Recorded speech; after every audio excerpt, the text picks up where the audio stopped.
Namaste everyone, welcome back to my channel. This is day 18 of our constitution series and आज जिस doctrine के बारे में हम लोग बात करने वाले हैं that is doctrine of waiver. सबसे पहले समझते हैं वेवर का मतलब क्या होता है। वेवर का मतलब होता है intentionally giving up on one's right और प्रिविलेजेस। जब मैं इंटेंशनली मेरे जो राइट्स है या प्रिविलेजेस हैं उनको गिव अप कर देती हूँ। फॉर एग्जांपल मैं बोलती हूँ कि राइट टू एजुकेशन मेरा राइट है, फंडामेंटल राइट है, मुझे नहीं चाहिए राइट, या राइट टू फ्रीडम मेरा फंडामेंटल राइट है लेकिन मैं वेव ऑफ करती हूँ, मुझे नहीं चाहिए ये प्रिविलेज या मुझे नहीं चाहिए ये राइट। सो इसे बोला जाता है कि मैं अपने राइट्स या फिर प्रिविलेज को वेव ऑफ कर रही हूँ।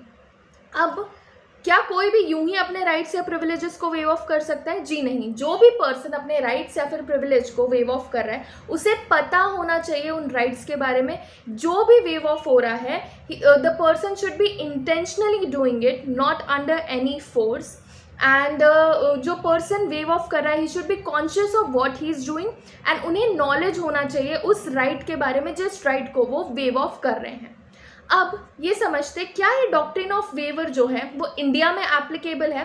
सो नो, जो डॉक्ट्रिन ऑफ वेवर है वो इंडिया में with respect to fundamental rights applicable नहीं है। एंड सुप्रीम कोर्ट का एक जजमेंट आया था Basheshwar Nath versus commissioner of income tax के केस में, जहाँ पे सुप्रीम कोर्ट ने बोला था कि जो डॉक्ट्रिन ऑफ वेवर है it is not open to citizens to waive off their fundamental rights.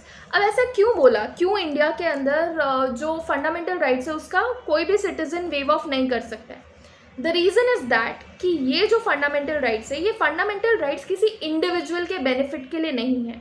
ये फंडामेंटल राइट हमें मिले हैं स्टेट की तरफ से और ये fundamental right public at large के बेनिफिट के लिए है, किसी इंडिविजुअल के बेनिफिट के लिए नहीं है। तो जो लॉज या जो राइट्स या प्रिविलेजेस किसी इंडिविजुअल के बेनिफिट के लिए है ही नहीं, उन राइट्स या प्रिविलेजेस को कोई इंडिविजुअल कैसे जाके बोल सकता है कि मुझे वेव ऑफ करने हैं? आपको एक्सरसाइज करना है नहीं करना है it's upon you, right, but it is for the benefit of public at large, not for individual. So जो डॉक्ट्रिन ऑफ वेवर है वो हमारे इंडिया के जो फंडामेंटल राइट्स है उनके ऊपर एप्लीकेबल नहीं होता है। So this is all about doctrine of waiver. Stay tuned with our constitution series and let's decode law together. Thank you.